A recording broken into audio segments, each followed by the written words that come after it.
He'll make it for sure. Now that's why I backed him on TABtouch. Hey, Luke. Yes, Gene Simmons? He's probably the best when it comes to this stuff. Thanks, Gene. You've got the touch. You got the touch. You got the power. Got the touch? Choose TABtouch. Better your bet. Download the app today. Chances are you're about to lose. For free and confidential support, call 1-800-858-858 or visit gamblinghelponline.org.au.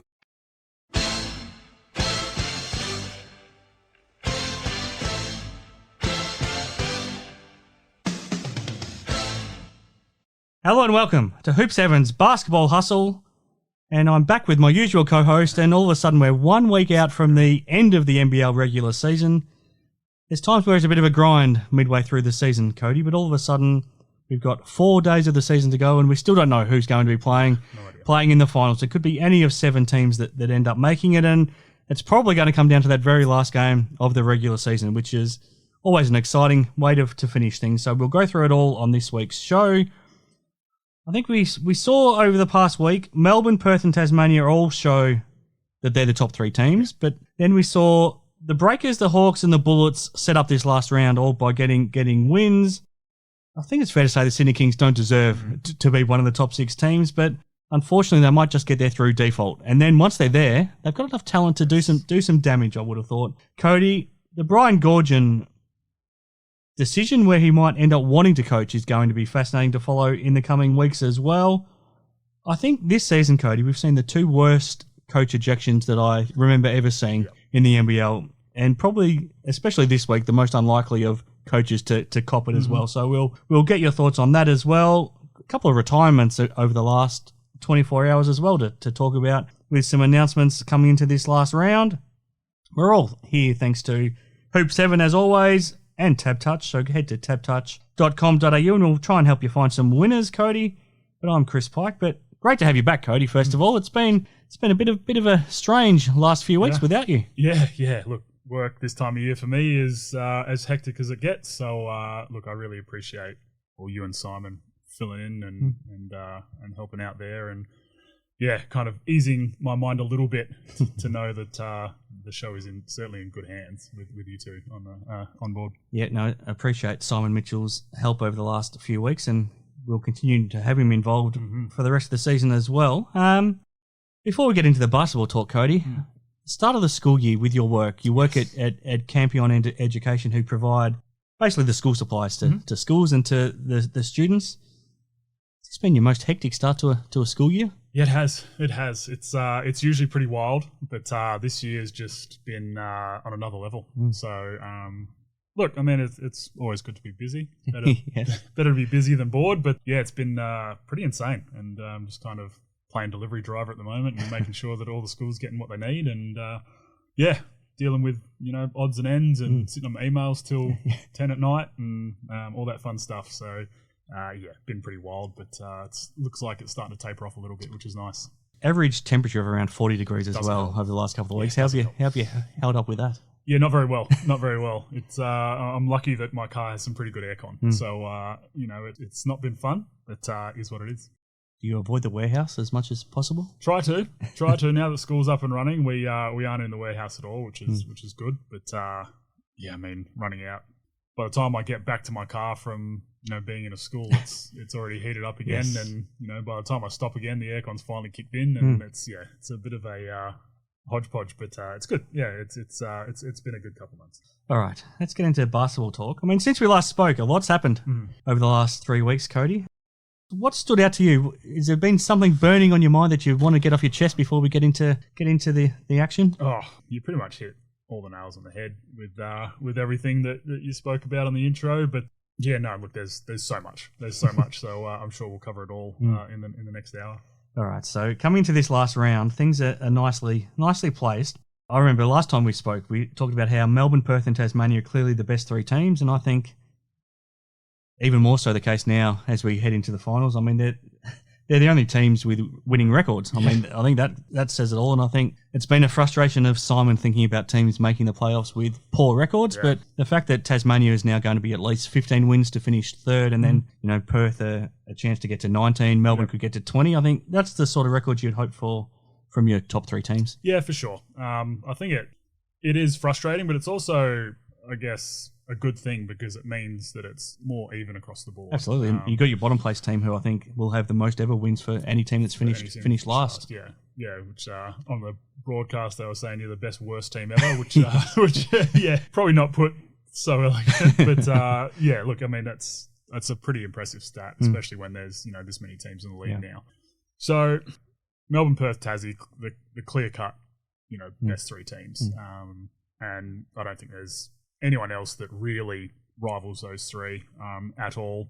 It's going to be interesting to see how they go in series. I think the Hawks have Perth's number at the moment. I do. But, that changes come finals, obviously. Are they the only three teams right now that you would say could win the championship? Or would you put somebody else in the mix? No, I think those are the three. I think it's out of those three for sure. I just think everyone else is that step below, unfortunately. Yeah, I think you're right. I could imagine any of those other three teams grabbing a game in a series, but I can't imagine seeing them, especially against Melbourne and Perth, but probably Tasmania as well. I can't see them winning multiple games in a series. Yeah, I don't think so. Realistically, I think your only shot would be if Sydney slot into the six, and just purely because of the talent they have. If they can figure it out, which they haven't really been able to in this back part of the season, but if they can, then they're going to be dangerous, and they're going to be a team that I don't think any of those top three will want to run into if they do find their form. I would have said the Breakers if they had Anthony Lamb still, 100%. But I think without him, they're just missing that extra weapon. Yeah, they definitely are. But what we saw from last round is that the Breakers, the Hawks, the Bullets all did enough to set up this fascinating last round. I mean, they've all got reasons where throughout the season they could have put up the white flag and thought it was too hard, but they're all in the mix. But the disappointing part is that one of them's most likely going to miss out. Yeah, they are. And look, I think really the one team that has to win is Brisbane because of their percentage. Their percentage is so much lower than the rest of the teams in the mix, unfortunately. And they have to win in New Zealand on Friday or else they're done. Yeah. Yep. And that's going to be a big game for New Zealand that we'll touch on later. Yeah. But so that's an absolute must win. And look, it's good because they've got their own fate in their hands, which is what you want. You don't want to be relying on other teams and stuff like that. So look, I think if they can go to New Zealand and get that win, they'll be feeling pretty good about themselves. Well, they would absolutely deserve it, wouldn't they? Yeah. The Sydney Kings, we'll talk about them a bit later in more detail, but they just don't seem to care. They don't seem to be well coached, or we'll talk about it in more detail. I don't know if it's not well coached or they just don't want to listen to their coach. Either way, there's a disconnect there, but they don't seem to want it as much as every other team, but they might still get there. And then, like you said, with that much talent, who knows what they could still do over the next month. Yeah, it's been a really interesting situation in Sydney with lots of people calling for Coach Mood's head from pretty much halfway through the season, really. They started off really well. And that's, we mentioned that a few weeks ago, and that's purely because of the talent they have on their team, right? Every other team was still trying to find their feet. Once teams have figured themselves out and started scouting, that's where Sydney's kind of started falling away. It's interesting. It's not just fans either. It's people like Julian O'Brien and Matt McQuaid who are probably the harshest critics of him right now. Yeah, I think so. And look, it's a tough one, right? Especially being in the Sydney market. Like, you've got to reach certain expectations, especially after taking over a guy like Chase Buford, who came in, was just, while he had all these little antics, he was an elite coach for that team, for that club. Comes in, wins championships, and then off he goes. And the players clearly wanted to play for him, which I think is the big difference. Oh, definitely. And it's it's one of those tough ones that you come in and your expectations to be, again, elite are huge. Lost a lot on the court, with some player movement, but look, they've still got enough talent there. But we saw over the weekend them zoom into one of the huddles, and it looked like Jalen Adams, shaking his head at whatever Coach Mood was talking about or writing up on the board, and that's not good from your star player. Especially when he's the one that has to go out and execute what's been being written up. And look, it's tough. It could be that we're reading into it a bit too much, but I think it's all playing out fairly obvious, and that there is a disconnect between the coaching staff and the playing group. Yeah, I don't know if we are. I'll talk to you about it later, but Jordan Hunter's comments post-game were very interesting while he was sitting next to his coach. So I'll talk to you about that a bit later and get your reaction. Two teams out of the running now, the Taipans and the 36ers. For different reasons, I'm going to be fascinated to see how they finish the season, because there's no disharmony at the 36ers, but their coaching situation is fascinating. But at the Taipans, I don't know if they look like they're necessarily that happy. No, they look all over the place at the moment. The main thing being Tahjere McCall and 40, which have been inseparable for the past couple of seasons. And he's really in the doghouse at the moment, which is pretty wild. And it's been very interesting to see. And you kind of wonder what's going on there. And again, we're on the outside looking in, so we have no idea exactly what's going on. But from where we're sitting, it doesn't look like a happy camp. No, it doesn't. We'll talk about it a bit more later. Before I get to the results from round 19, the ejection of Mike Kelly for the South East Melbourne Phoenix in that game on Saturday, Cody.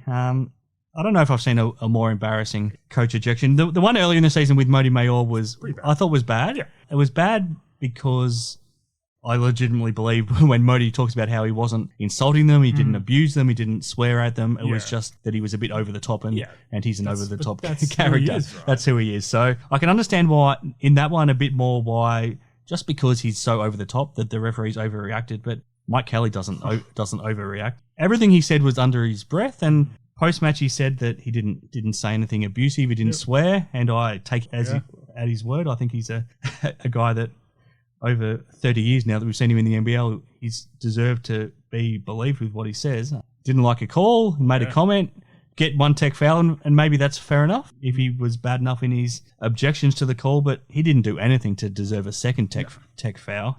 There was nothing that came. You want to deter abusive referees, obviously. We don't want to see referees abused, but Mike did not abuse anybody. There's nothing that came through the microphones that we could hear. No. He was shocked. He responded calmly, but he was clearly shocked that it happened. So last thing, a young team needed to lose their coach as well, and whenever Sam McKinnon ends up coaching, it's always under the worst of circumstances over the last 18 months. But it's embarrassing, isn't it, to see a coach ejected for that?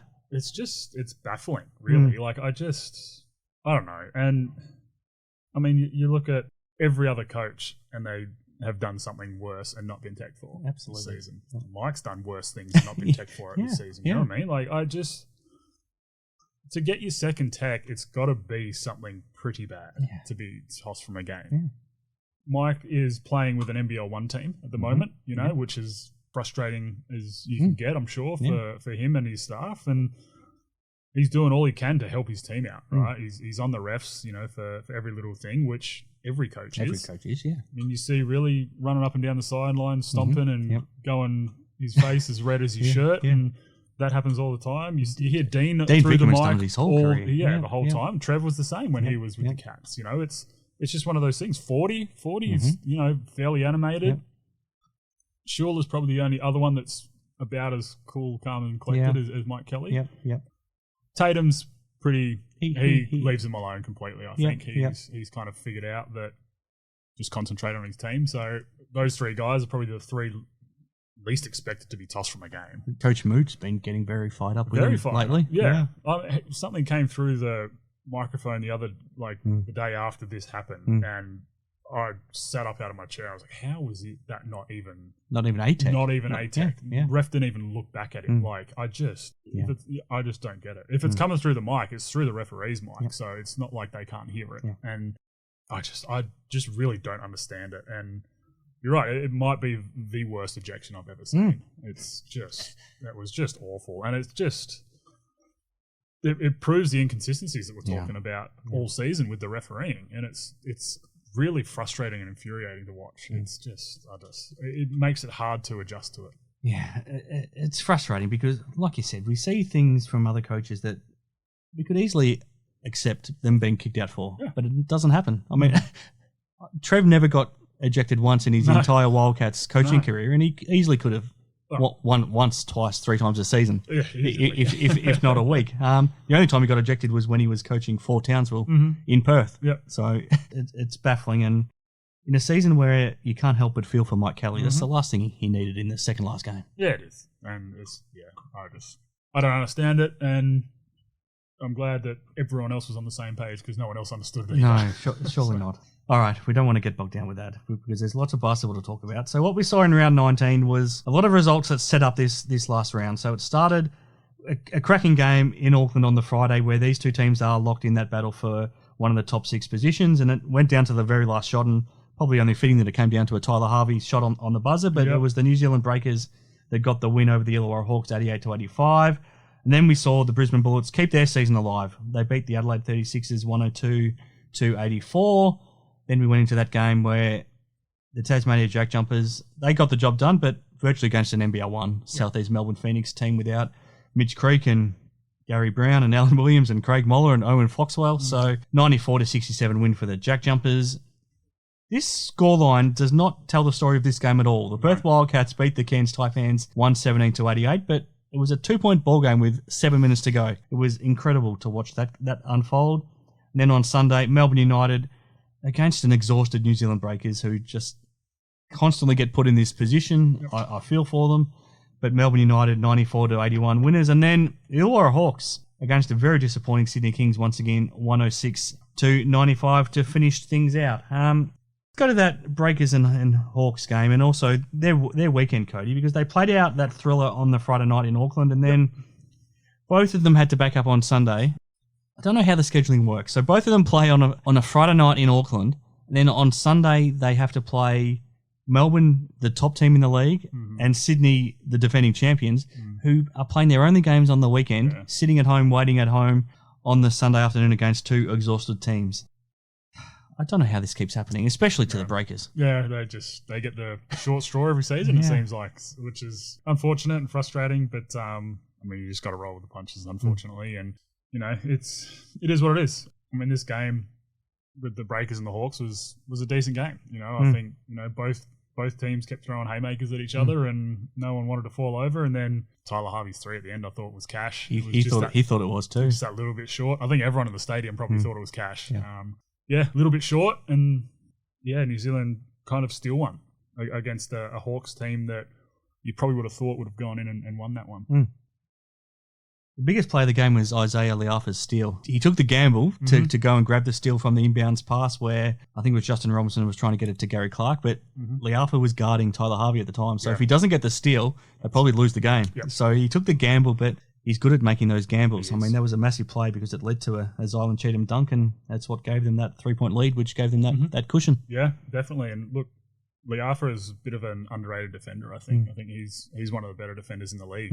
He's not a massive player, but he's, you know, strong and he understands the defensive end and he always knows, you know, the players he's guarding. So not the least bit surprising that he came up with that. And then, you know, obviously the dunk at the other end and kind of gave him a cushion and a bit of momentum. And it was a big play. The Breakers would never make an excuse. They don't whinge about things that are happening to them, but they get drawn the short straw. They clearly looked exhausted against Melbourne on Sunday, and not only did they have to travel, they had the early start on the Sunday as well, and Melbourne was completely fresh and fully healthy. They'll never use it as an excuse for a performance, but gee, they were almost playing with one hand tied behind their back because of the circumstances. Yeah, they were. It's a frustrating one, but again, it is what it is, and you got to deal with it. You know, I think they've had some issues this season with injuries, and they've kind of had another season of what ifs, really, for them, unfortunately. And while the game against the Hawks could have potentially been a season-saving win, this one could hurt them a little bit. But it doesn't help when you've got 6-ish players that play a brunt of your minutes at the moment. You know, especially with Lamb going down, it's there's not a whole lot more you can do. But I think they still fought to keep it to 13 in the end. I think they made a heck of a run late, but it was over pretty quick, that one. We'll talk about the Hawks a bit more after our break, but how much credit do you give them for? They came out and looked like the fresh team against Sydney on the Sunday afternoon. They looked like the team that wanted it more. They had more run in their legs. They had more energy. How much credit do you give them? Because it's not easy to come back from Auckland on the Friday night. You still fly back into Sydney, then you go back to Wollongong, then I know it's only an hour, but you still have to spend that extra 2 hours on a bus to and from Wollongong. They would have stayed in Sydney, I reckon. Okay. They would have landed in Sydney and stayed in Sydney, I think. Either way, you're still away from home for 3 or 4 100%. days. So how much credit do you give them for being able to look as good as they did on Sunday? All the credit. And that's their team and how they play, right? They've got those young guys, young legs coming in off the bench. And I think Tatum rotates them really well. And he's got guys like, we saw Dave O'Hickey finish the game out once again and just be huge for them. Just energy, getting offensive boards and steals and being a bit of a pest. And that's just how the team's built. It's not the least bit surprising that they came out and wanted to do a track meet. And that's because that's where they're at their best. All right, Cody, we'll talk more about the Hawks when we come back, but let's take a break and hear from TABtouch. Sounds good. He'll make it for sure. That's why I backed him on TABtouch. You got the touch. You got the power. Got the touch? Choose TABtouch. Better your bet. Download the app today. Imagine what you could be buying instead. Back on Hoop 7's Basketball Hustle, I'm here with Cody Ellis again this week. Let's continue with our discussion about the Hawks, Cody, because I could hear the frustration in your voice throughout a lot of the first half of the season about the same old Hawks we were seeing, but virtually from the day Justin Tatum took over, it's been a different team, and now it's really hard to see them not at least making the top 6, and they're probably in a really good position to make the top 4. It's a hell of a turnaround. They've been 11-6 under Tatum. What have you seen? Why have they been able to turn it around so instantly under a different coach? Just a bit of a refresh, I think. Bit of a different voice and putting in some different style of play, I think. First half of the season, we kind of saw them a bit bogged down and trying to run sets and plays and stuff like that. And right now, it's just get out and run. The ball was dominant in Tyler Harvey's hands early, and he wasn't having his best season. Now that the ball's moving, it's moving side to side, and Harvey's getting better looks, and he's not exerting so much energy with the ball in his hands. He's back to a bit of his normal self, which has been fun to see. Justin Robinson's been really good. Again, he started the season pretty bad, and people were calling for his head, and he's really turned it around. I think he's playing a really good role, and hit some big shots against the Kings on the weekend. A couple threes that you don't expect him to really be hitting this season, but no, just the resurgence of them defensively as well, I think has been the fun thing to see, and their willingness to actually play some defense and stop teams and then get out and run, because that's where they're at their best, and that's what we said at the start of the season. Their team is built around that transition game, and it's fun to be able to watch them do that. To me, Tatum just looks like a guy that he would inspire you as a player. You would just want to listen to every word. You would. Even if he's not necessarily the greatest tactical coach, he makes you want to play for him. He makes you want to give your all for him. He just seems like that type of guy. He's got that aura about him. You've had different coaches over your career, and I'm sure some that have inspired you and some that you necessarily don't want to go and put your body on the line for. How much difference does it make when you have that inspiration from your coach? Oh, it's huge. It makes all the difference in the world, and that's why we see some of the best coaches in the league are those coaches that players get behind and want to go to battle with. And it's I think that it's really cool to see, especially in Wollongong, for that team that, like we said, same old Hawks, unfortunately, at the start of the season. And very different looking team now that they're willing to kind of run through a brick wall for their coach and the coaching staff. It's a great place for him to be, isn't it? I mean, he's going to become the face of that franchise, and what a face to have. At the same time we're recording this, his son's about to put up 50 points for the Celtics. I mean, to have him as the face of your franchise for a club like Wollongong in that small town environment, it's incredible. It is. It's huge. And, the fact that they got him down there at the start of the season was massive. And I think that's, a lot of credit to the club for reaching out and being able to bring in a draw card like that, which is massive. And he obviously knows the game very well, and everyone knows who he is and who his son is and what his son does. But he's been unbelievable, and it's I'm surprised we haven't seen them sign him up already. No, I am too. I don't know what they're waiting for. Maybe he's got some other irons in the fire at the same time, but surely we see his son come out for a visit at some point too, don't we? That'd be interesting. Yeah, it would be. It's it doesn't help that seasons line up the way they do. But maybe in the off season there, where no one's going to be around anyway. But that'd be pretty cool, and it wouldn't surprise me too much if he did. The other thing that's been a big change at the Hawks is that they found another genuine star alongside Tyler Harvey. So no longer does Tyler. It's similar to Nathan Sobey at the Bullets, and we'll get to that. No longer does he feel like he needs to do everything for this team to win, because they've got Gary Clark there, who's proving to be a match winner. He's hitting big shots. He's making big plays. He's a great rebounder. But even when they were struggling early in the season, we mentioned how when he talks like a leader. He saw what they needed to do, and now what he saw the vision he had has now come to fruition. To me, he's right in contention for one of the all NBL teams. He's been that good. I think so, and he's really helped turn them around big time. I think to have an import come in and have that level-headedness and leadership is huge. Yep. We do see a lot of imports come in, still fairly fresh and young, with elite talent that aren't necessarily leaders yet. But to have a guy like Clark come in and be that leader pretty much straight away, I think is massive for the young group they've got. Harvey now being around for a couple seasons, he's turned into a leader of that team as well. And even Justin Robinson, I think we've seen him be a bit of a leader out there as well, which is really cool to see.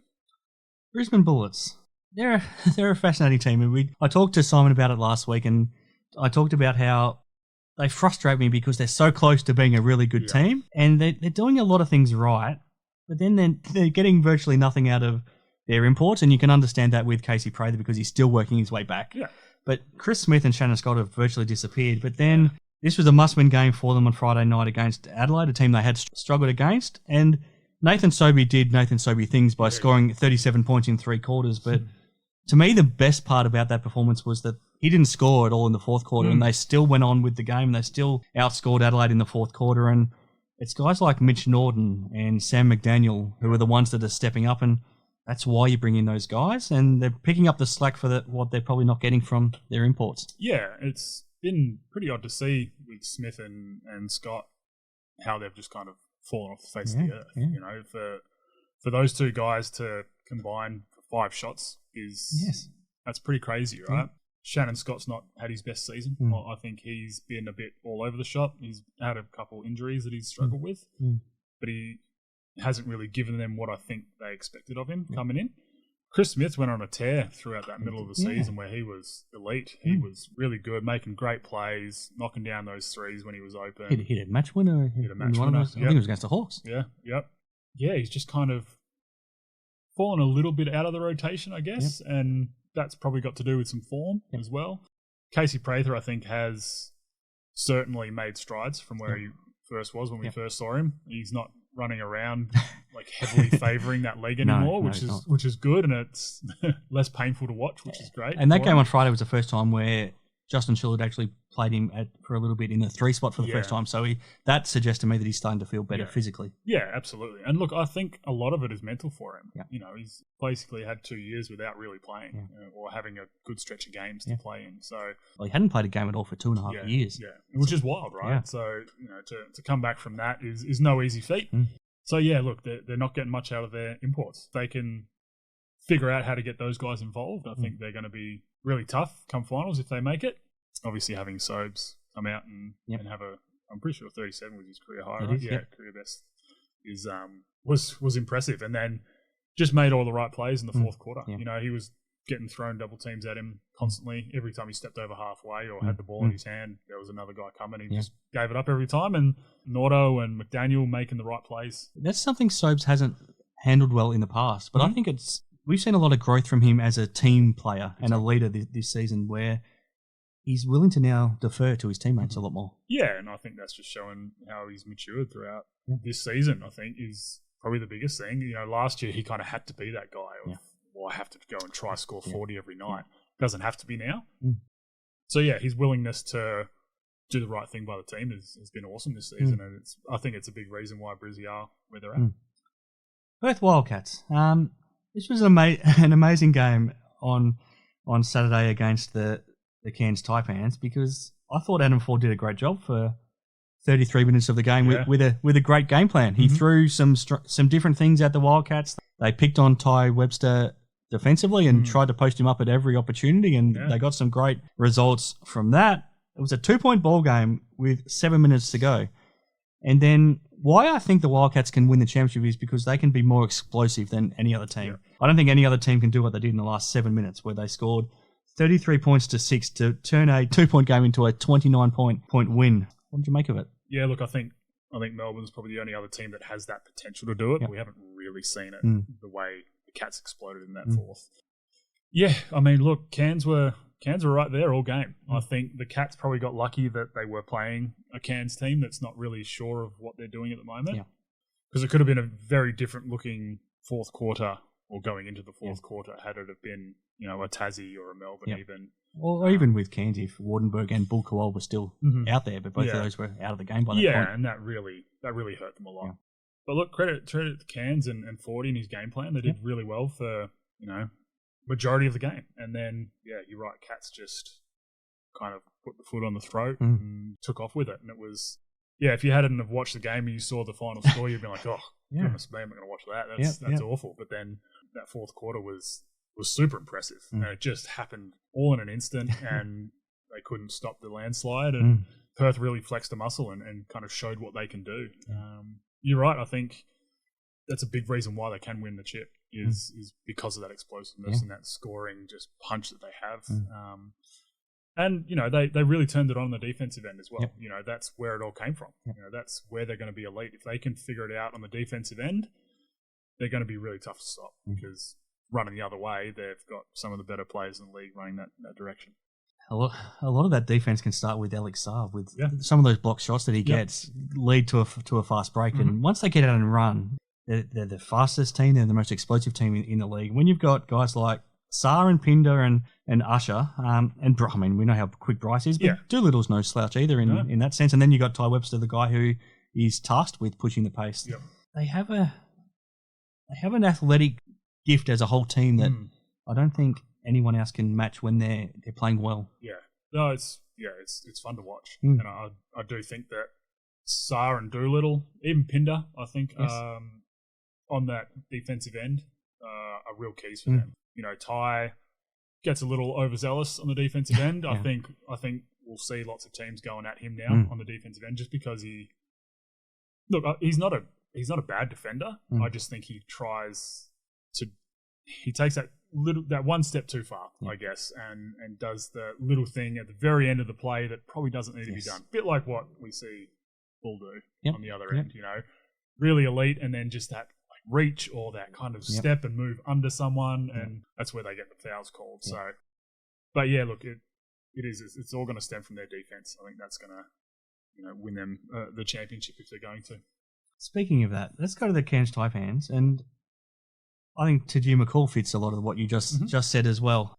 For the last almost 3 full seasons now, he's been Adam Ford's right-hand man. Yeah. I mean, not only on the court, but also in the off-season. Fordy's talked about how he's a big part of their recruiting. He helps to decide who they recruit and the type of players they want and the type of game that they want to play. Yeah. For 2 3/4 seasons, they've been inseparable, like you said at the start, but something's clearly happened in the last 2 weeks where I don't know if it's that Fordy suddenly sees some of the things that maybe we see, that Tahjere can be a liability at times with his unpredictability and the way that he plays with a freewheeling nature that can lead to good things, but also things that hurts his team. So I don't know if Fordy suddenly realised that he's not always helping us out on the court. I don't know if they've had a falling out where Fordy's asked him to do things that he hasn't wanted to do, or if quite simply Tahjere's gone out there and he's trying to gamble defensively and not making the right plays and taking bad shots, and Fordy's lost patience. Whatever it is, I think we're about to see Tahjere play one more game for the Taipans, and that'll be it. Yeah, potentially. And look, again, we're on the outside looking in, so we have no idea what's going on in the camp, but it does look like there is some sort of feud, I guess, going on between those two, unfortunately. And I mean, we've seen Taj coach games in the preseason and all that sort of stuff, so Fordy can kind of sit back and watch from a different angle, which is something that we haven't seen in in the NBL before. So it's been an interesting little ride with Taj so far. You know, we've certainly flagged it before on. He does lots of good things, but he does lots of things that lead to the reason Cairns are where they're at, and that's, you know, hurting themselves. We spoke about it off air, but I don't think we're going to see a Tahjere McCall big game to finish the season again, unfortunately. And look, who knows what's happened there? Who knows if Taj and Fordy have got into it and, you know, said some things that are probably a bit regrettable, or what's happened, but it's really strange to see. It's really strange to see. What did you think as the second half unfolded? Because he didn't come on at all in the second half, and then even when Fordy was emptying his bench, he went to Alex Madronia, he's probably barely played 15 minutes all season, and he also went to Lockie Anderson, who's, he would have been lucky to play 5 minutes all season. And then we saw Taj sitting right at the end of the bench with the towel over his head, talking under his breath to his teammates. What are you thinking as that unfolds? Look, that's a tough one to read into because game was well and truly over. Let the young boys play who haven't played throughout the season and give them some minutes, which I thought was good. So that I didn't overly read too much into that. I think him sitting at the very end of the bench, towel over his head, kind of talking to a couple of players at the end of the bench. I think you can probably read a bit more into that and how he is mentally at the moment within the group, unfortunately. But yeah, I'm not sure. It's a tough one and it's an odd situation to see, something that I didn't think we'd ever see with these two. No. Sam Menenga is the other one I'm fascinated by. About halfway through the season, he was one of the best rookies in the competition. Maybe he was one of the guys in the running for that Next Gen award. He was playing that well and playing such a key role. So before this little bit of a stretch at the end of the season, the 7 games before that, he was averaging 13.7 points a game, 6.9 rebounds, and he was making some big outside shots as well. His 3-point shooting was going well. The last 6 games, 2.6 points, 1.5 rebounds. He's had a DNP in that stretch as well and had other games where he's played very few minutes. What's happened there? Yeah, I'm not really sure. Again, it seems like he's kind of fallen out of 40's graces a little bit. It's it's been a bit of an odd season for the old Taipans, unfortunately. And yeah, look, Menenga has proven that he can be really good. I think defensively, he's been decent guarding some of the bigger guys around the league because he's big and strong and he's not getting moved very easily. So I think he can be decent on the defensive end. Look, averaging just under 14 and 7 is pretty bloody good in the NBL, especially as a first-year guy coming in. So that is fairly impressive. So I'm not really sure what's caused this big fall-off because I don't really think it's his form that really fell off. He just kind of wasn't really given the same opportunities as those 7-game stretch.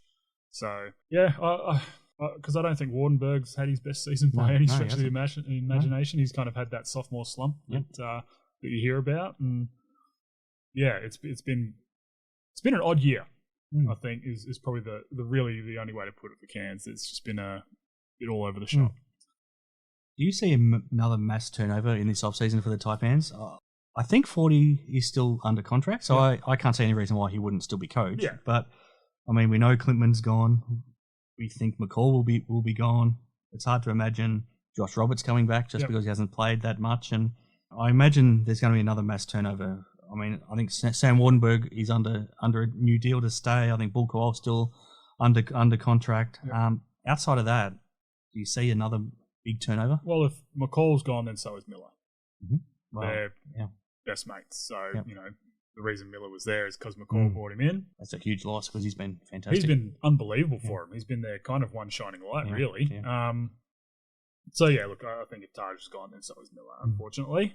Which sucks because I'm sure you'd want to try to keep a guy like Miller Absolutely. around. As tough as it is to keep, especially imports around up in Cairns, kind of been that feeder team, unfortunately. 40 does an unbelievable job of recruiting and good enough that everyone kind of sees who he brings in is like, all right, we'll take them because we got a bigger budget. And we kind of saw that with DJ Ho and Pinder this year and Pinder. And I mean, there's been plenty more. But yeah, look, I do think we see a bit of a big turnover. Wardenberg, I'm pretty sure, did sign an extension. Qual will be under contract.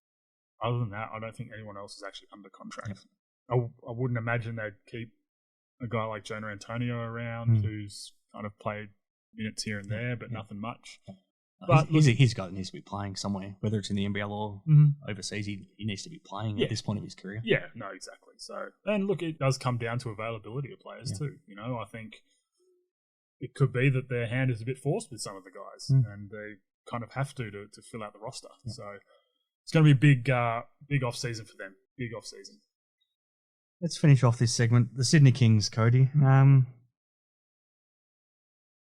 I don't know what it is, but something's not right. Yeah. So I feel like, hear me out on this and you can give me your thoughts. I feel like Coach Mood came in and I think he would be a great coach in terms of having a game plan and having a plan of how he wants his team to play. And I feel like he, just from reading between the lines, because he saw that this was a team that had won the last 2 championships and we've got so much talent, I necessarily don't need to come in and inspire these guys. Yep. I can just give them a game plan and let them go out and play. Mm-hmm. And I think in that situation, he could be a great coach, because I don't necessarily think he's a guy like Justin Tatum or Chase Buford who's going to make you want to go and run through a brick wall for him. And maybe he's doesn't have that personal touch to connect with his players. Yep. But I feel like he was a guy that thought if he gives a team like this instruction to play, they'll go out and be able to play well. But it turns out it probably is a team that needs to have a fire lit under them, and he can't quite do it.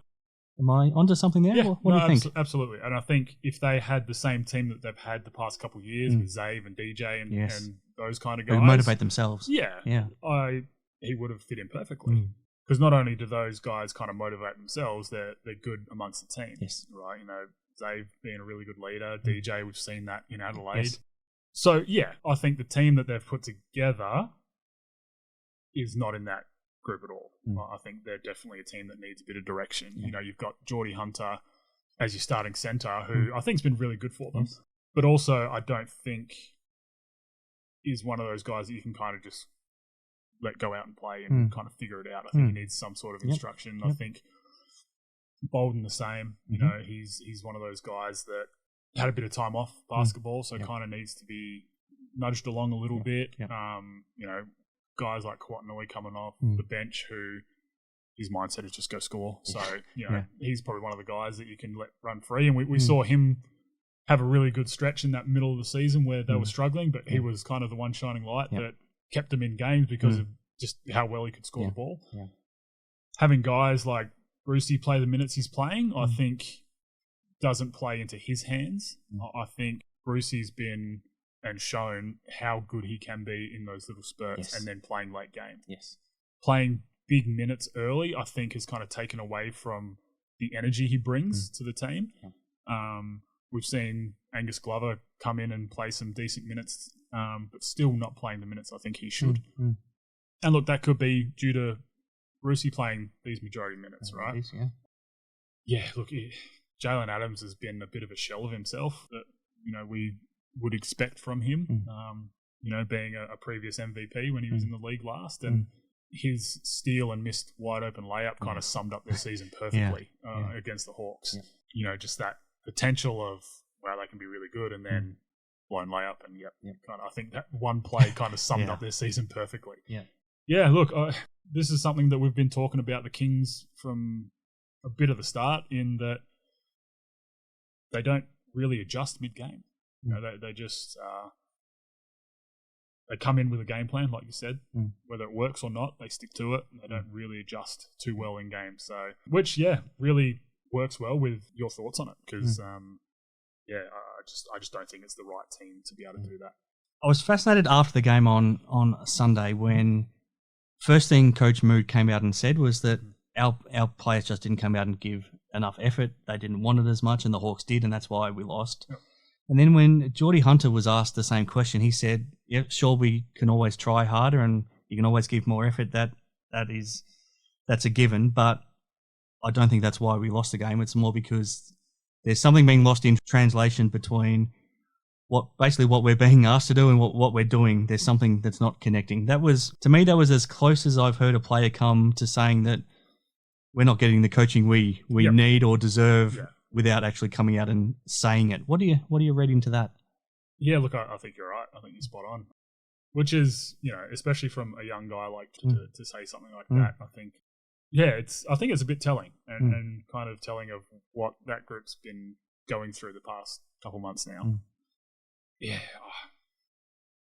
not exactly what I expected to hear. But look, I think he's spot on. Look, there clearly is some sort of miscommunication between the coaching staff and the playing group, and you know, whatever Coach Mood wants isn't what he's getting from the group. Whether the group thinks that they should be doing this and that, and they're not. You know, they're getting told to do one thing, but they're going out and maybe doing a bit of their own thing. That's not really a recipe for success, especially in this league. So it's going to be interesting to see how they go come finals if they make it, because they can be pretty good if they figure it out. It's fascinating. A couple of weeks ago when they lost in Adelaide, after the game, Coach Mood came out and said that the game plan was to play a full court pressure defense. And then he talked about how they didn't do it. No. I mean, how do you have a game plan and then your players don't follow it? How does that happen? Yeah, and I think that's kind of evident of the lack of buy-in that the players have. You know, it's the complete opposite of what we're seeing just down the road from them in Illawarra. Yeah, I don't know. I don't know how you fix that. I don't know. It's tough that lots of Sydney fans I'm seeing are calling for Coach Mood's head, and he's been the big reason why, you know, they're not doing this and that. That's all well and good, but if you've got a game plan in place and the players don't go do it, what else are you expected to do? You know, and look, part of that is getting buy-in from the players, and some coaches are really good at that, some aren't. But there is a serious disconnect in Sydney. Last question, then we'll take a break. It's hard to imagine them not beating the Phoenix this Saturday night, and then they'll make the top 6. If they make it, despite all of these problems, and even if the players aren't on board with the coach, how far could they go come finals time? Well, I think apart from that top 3 of Melbourne, Perth and Tassie, I think Sydney's probably got the best shot outside of them. So you see them making the top 4 potentially? Not so much. I don't know. It's tough. I can see if they figure it out, and they haven't figured it out for a couple months. So it's hard to see them actually figuring it out. But if they do, I think they are the only team not in that top 3 that can challenge that top 3 in a series. Because of the pure talent they have. They've shown that they can do it, but they've also shown for longer that they don't really want to or can do it. It's a really, really odd situation. So, look, I do think that outside of those 3, that they're probably the only potential team to challenge them for the championship. All right, Cody, let's take a deep breath, and when we come back, we'll get our awards for last week, and then we'll look ahead to this final round. Sounds good. He'll make it for sure. That's why I backed him on TABtouch. You got the touch. You got the power. Got the touch? Choose TABtouch. Better your bet. Download the app today. Imagine what you could be buying instead. Okay, back on Hoop 7's Basketball Hustle, Cody. Before we get to our preview of this last round, we've got our awards for this week. Let me get your thoughts on the Damo Award for the Best Defensive Player. So Shea Ely got the top votes last week, Sam McDaniel from the Bullets, Isaiah Liar for the 1 vote. It sets up a nice little finish to the season where, coming into the last round, Sam McDaniel, Tyrell Harrison, Shea Ely, and Geordie Hunter can all win this award. Maybe Damo knows what he's doing. Yeah, maybe. Who'd have thought, hey? Who'd have thought? Not the least bit surprising. I think there's been some players that have kind of been a lot better at the end of the season. Mango Madiang's been tough towards the end of the season. He's actually absolutely shown that your tip of the southern wasn't something to be embarrassed about. No, he's kind of figured it out a little bit, which is good to see. And then Alex Sarr, I think, as well, has been really good. And you know, not so much blocking shots, but just every time he's on the floor, teams don't want to go inside just for that potential of a block shot and the fact that he can change shots. So Damo knows what he's doing. The Player of the Year award, Bryce Cotton's had it wrapped up for a little while. Yep. I'm fascinated to get your thoughts. Who's the second best player in the league right now? So Nathan Sobey got the top votes last week, Parker Jackson Cartwright 4, Gary Clark 3, Joe Luala 2, Keanu Pinder 1. It's a really tight leaderboard underneath Bryce. Who's the second best player in the league right now? Throw the names in a hat and pick one out. It's tough. Sobes has been really good, but he's also had some patches where he's been a little bit non-existent. Parker Jackson Cartwright has been elite this past month, really, for them, and I think he's been tough. I think Clark's probably been the more consistent, especially in the back end of the season under Tatum. I think he's been probably their most consistent. JLA's been really good. He's missed a bit of time, though. And Pinder, well, he's been bloody awesome as well. Well, he's been really good for the Cats. Especially back end of the season. I do think at the start of the season he was kind of trying to find his way and his role within the team, but he's really found that, and his energy and effort has been awesome for the Cats. Again, I do think inconsistency is probably the thing that hurts him a little bit as well. I would probably go with Clark at the moment, but that's purely just because I pick one. and I think he's probably been the most consistent with probably Jackson Cartwright close behind. No, it's really tough. I mean, there's been different points where I think you could say Anthony Lamb would be in that position. Even Chris Golding at times has been. I mean, right down the list. Even Milton Doyle at different times. Jordan Crawford at different times. Yep. Jalen Adams when he's up and going, when he cares enough. Patrick Miller as well. Yep. You know, Isaac Humphries, DJ Vasiljevic, Trey Cal. Yeah, there's we'll go through it next week. When we're picking our all NBL teams, it's really tough because you can lock in Bryce for the all first team, but then there's probably 20 guys for the other 9 spots. It's really tough. Okay, before we get to our preview, I'm fascinated to see where Brian Goorjian ends up coaching next season. Cody, he's made it clear that he wants to be coaching in the NBL. The Adelaide job's fascinating because he clearly wants that job. Yeah. And Grant Kelly, the owner of the 36ers, I think, wants him to have that job. They've had a meeting. They've talked to each other. But as we've talked about before, and I've talked to Simon about it, I get the feeling that everybody else in Adelaide wants Scott Ninnis to get the job, including the playing group. So before I get your thoughts, let me play something from DJ Vasiljevic, because I spoke to him after their game on Friday night and asked him the question, and he was pretty blunt in his assessment. Like to keep KG around, and I'm putting it out there. Cleveland, I want him back too. You prefer to play with him than having him guard you, I'm sure. Yeah, 100%. 100%. You're coming back no matter what, but right now, would you be disappointed if it's not with Scott as your coach? Yes, I think I'm going to keep harping on it. Scott deserves it. You watch where we were at the FIBA break when CJ was fired. He took over. I think we had 3 days or 2 days to prepare for Cairns. We gave up 116 or 117 points. Then we went to United, competed well against them, beat Brisbane. Then lost 2 games, and the new year rolled over, and you beat United, you beat Sydney. You have a close one against Cairns, and each week we got better and better and better, and we were starting to get respected. It wasn't being last. It was like, Adelaide might make the 6. So for sure, Scotty does deserve it, and I would be pissed if he's not the coach for 2 years and onwards. Couldn't be more clear. And he's a guy that's now re-signed for 3 years too. Yeah, exactly. And look, I think he's spot on. Scott's done as well as anyone else could have done what's happened in Adelaide, and he's a big reason for their resurgence and the reason that they actually made a push for the 6, from where they were. Obviously, we think it should be a given. DJ obviously thinks it should be a given, and it really should be. It's a tough one when you've got a guy like Brian Goorjian out there wanting a job that you've probably got to do your due diligence and at least talk to him and see what he wants and throw an offer his way. But I would be very shocked if we didn't see Scott as the head coach of Adelaide moving forward, because he's done more than deserve it, really.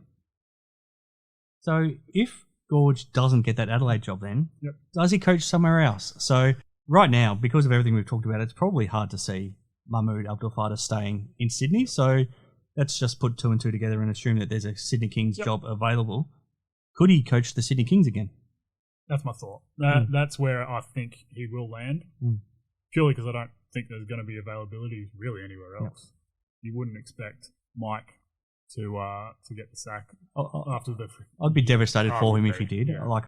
I fear for it happening because teams don't necessarily always keep their coach after finishing on the bottom, but he deserves a chance to at least get a good look at it without the interruptions they've had. Teams also don't finish a season with an NBL 1 caliber team. Exactly. You know what I mean? Like you've got to put 2 and 2 together there as well. You know what I mean? Like I think they were really good as when they were full strength, we were talking about them being a championship contender. Yeah, exactly, and that's what I mean. It's a frustrating thing, and the Phoenix are clearly cursed with injuries. Yes. It's been a constant run since they've entered the league, unfortunately. So, look, I wouldn't expect anything to happen there. I think I'd be just as shocked if he got fired as if Scott wasn't the coach of Adelaide. So, you'd expect 40 to stay in Cairns. Schuler done an unbelievable job in Brisbane. Tatum has to stay at the Hawks. Has to, unless he has other things in mind and he's off somewhere else. New Zealand's the interesting one. New Zealand is, but again, I think Modi's been really good for them. And again, they were riddled with injuries. They lost 2 players for the season at the start of the season. there's not a whole lot you can do there, and they've done very well to. And I don't think it's his choice. No. He has an option on a contract where if he wants to keep coaching there, he has a deal in place. Yep, and rightfully so. Yep. I think he's certainly earned that, and wouldn't expect them to do anything. I think Riley's certainly earned his spot in Perth this season. Dean obviously is going to have a job at Melbourne as long as he wants it. It's I think Sydney is probably the only landing place, and I really think that the higher ups in the Kings organisation will probably make that call, and I think there's not a chance Coach Mood stays around. No. All right, so we'll see how that plays out, but more immediately, Cody, we need to get to our preview of this last round. Thanks to TABtouch. So check out all the odds at tabtouch.com.au or the TABtouch app, and check out our exclusives as well, Cody. We'll try and help you find some extra winners in our same game multis especially. Thursday night, it all gets underway. Illawarra Hawks hosting the Perth Wildcats. So the Hawks need to win to make sure that they stay where they are in fourth position, but the Wildcats, even if they can't move from where they are in second, they won't want to go into the finals having lost all 3 games to the Hawks. No, they won't. There is potential that they can line up with them at some point come the playoffs. So you wouldn't think so. I think Bryce comes out uber aggressive and tries to snuff out the whole the Hawks have his number scenario that's being played at the moment. Yeah, look, it's a tough one. The Hawks have kind of figured out the Cats a little bit. I still don't think any team has figured out other teams completely, but look, they've got their number at the moment. Going in, you'd think that the Hawks probably should be favourites, but I do think the Cats get this one actually. Doubleheader Friday night. All starts in Auckland. Must-win game for both these teams. Yep. So whoever wins will make the top 6. Whoever loses, the Breakers still have another second chance, but it's all over for the Bullets. Yep. So added motivation, as you touched on earlier. Tom Abercrombie playing his last ever home game for the New Zealand Breakers. We might talk about him a bit more and his career next week once we've got a bit more time, but massive game for both these teams. It's pretty much all on the line. It is, and I'm going to back the Bullets in because I was the only one that had them in in the 4 or even in the 6. I think I don't know if anyone else had them even in the 6. Nobody did. Yep. So I'm going to back the Bullets. I'm going to back my boy Nordo and the Bullets on that one, but I think that's going to be a heck of a game. I forgot to mention Mitch Norton was the Galen winner for this week as well, thanks to Simon Mitchell. There you go. I think very deserved. I think he was unreal and doing Nordo things. And as we talked about, Nathan Sobey needed a running partner, and Nordo gave him that perfectly. Yeah. Hit a couple big shots late too, and just I'm not the least bit surprised with Nordo being Nordo and just making the right play every time and doing the right thing on the defensive end. Second up on Friday, for a game that doesn't mean anything in terms of the season of both these teams, it'll be interesting. Yeah. So last game of the season for the Cairns Taipans, and for all the reasons we talked about before, it'll be fascinating to see how it plays out just on a personality front. Melbourne United, they're going to finish top, but they won't want to go through a season not having beaten the Taipans either. No, they wouldn't. And I'm not sure that's happened in any recent history for Melbourne. So, look, Dean's had a bit of a past of once tying up top spot, he kind of rests some of those top guys a bit, but they do have another game on the Sunday, which I think they probably will do that a bit more. I think they come out and probably give it their best punch against Cairns and probably get it done purely on talent. 2 games on Saturday. I don't think the South East Melbourne Phoenix are going to get much of a reprieve on the personnel front, and that means it's virtually an NBL 1 team up against a defending champion Sydney Kings who have it all to play for. Do they just get it done purely based on talent? I think so. And look, just to preface, we're saying South East with an NBL 1 team with the utmost respect of that playing group because I think Ben Eyre has been unbelievable this season for them. I think he's been so good, and his growth and maturity has gone through the roof. It's been awesome to see. And then look, some of the younger boys coming in and playing some awesome minutes. They've actually been fun to watch without their main guys out there. So, lots of those guys taking their minutes and running with it, which has been lots of fun to see. But I do think the Kings win this purely off talent and too big, I think, too strong, unfortunately. And I think they'll get that one. Second up, every chance this is a preview of the playoff series, as long as the JackJumpers just need to win that play-in game, and then they'll lock away third spot. Then they'll play against the Wildcats in a playoff series. So this will be interesting as well in Hobart on Saturday night between the JackJumpers and the Wildcats. These two always have good games. It's always a fun one to watch. I think you'd think Tassie's got the bit of the edge with Perth already having played a game, but look, it's a huge one going into finals. I think that carrying a lot of momentum, especially if the Cats do end up losing to the Hawks on the Thursday night. I think this is a massive one for the Cats because you wouldn't want to go in losing 2 games, even sitting in second. That wouldn't sit well as a playing group or as a coaching staff. So I think Tassie get it purely just because they're going to be the fresher team, but I expect it as close as anything. Yeah. Last day of the regular season on Sunday. 2 more games. Melbourne United, like you touched on, nothing to play for, but because you've got a FIBA break, which gives them an extra 2 weeks before they play again, but it's probably going to be 3 weeks because then they have to wait for the play-in tournament to play out as well. Because of that, do they still throw everything at this game and not necessarily rest anybody against a Illawarra Hawks team who could very well be fighting for their lives? Yeah, I think they do, especially with the Hawks, because look, if they can play spoilers with the Hawks, I think they'd want to, because it's not a team that I'd want to run into, especially in a series with the way that they play and can back up. So I think they will. I think with the break, I think they'll go in full bore and really throw everything at them. So I'm not sure who wins that one. I think if Melbourne do play that way, I think they'll probably get them. But if they decide to let some of the younger boys get some more minutes, I think the Hawks are a good chance. Because I have to pick one, I'll probably go with Melbourne. Last game of the regular season. Last chance for Scott Ninnis to push his case for the Adelaide 36ers job, and I think it's already sold out at the Adelaide Entertainment Centre, so it's going to be another potential record crowd for them to close their season. They play the New Zealand Breakers, who, well, if Friday night plays out how you expect, they'll need to win this game to make the top 6. So, nice way to finish the season. Yeah, it'll be a good one to finish off the year. Adelaide obviously going to throw everything at them, and I'm not sure how they guard the guys like Humphreys, unfortunately. But look, I think it'll be an emotional one for New Zealand, I think, especially with the potential of it being Abercrombie's last game. Yeah. So there'll be some added incentive. Well, I think Adelaide get it, again, purely because New Zealand play on Friday and then have to travel to Adelaide for a Sunday game again. Yeah, look, I'll go with Adelaide on that one. So if all that plays out how you expect, it's New Zealand that misses out on the top 6. So then we probably have the Hawks finishing 4th, I imagine Sydney finishing 5th, and the Bullets in 6th. Are you happy with that? Yeah, look, I still don't think Sydney probably should be there. I think New Zealand probably deserve it more, but I think in terms of a team that can make a run at the title from that bottom 4 of the 6, I think Sydney's probably it. So yeah, look, I think that's probably how it goes. But again, we've been proven all wrong before, so we'll see how all that plays out. No, we will. All right, thanks for that, Cody.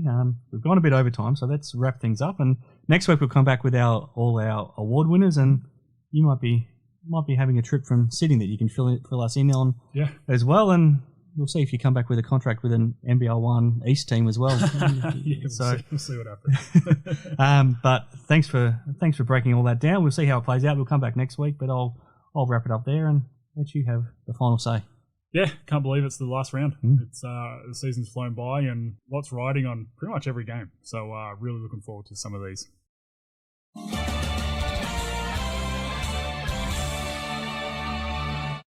He'll make it for sure. Now that's why I backed him on TABtouch. Hey, Luke! Yes, Gene Simmons? He's probably the best when it comes to this stuff! Thanks, Gene. You've got the touch! You got the touch, you got the power. Got the touch? Choose TABtouch. Better your bet. Download the app today. Chances are you're about to lose. For free and confidential support, call 1-800-858-858 or visit gamblinghelponline.org.au.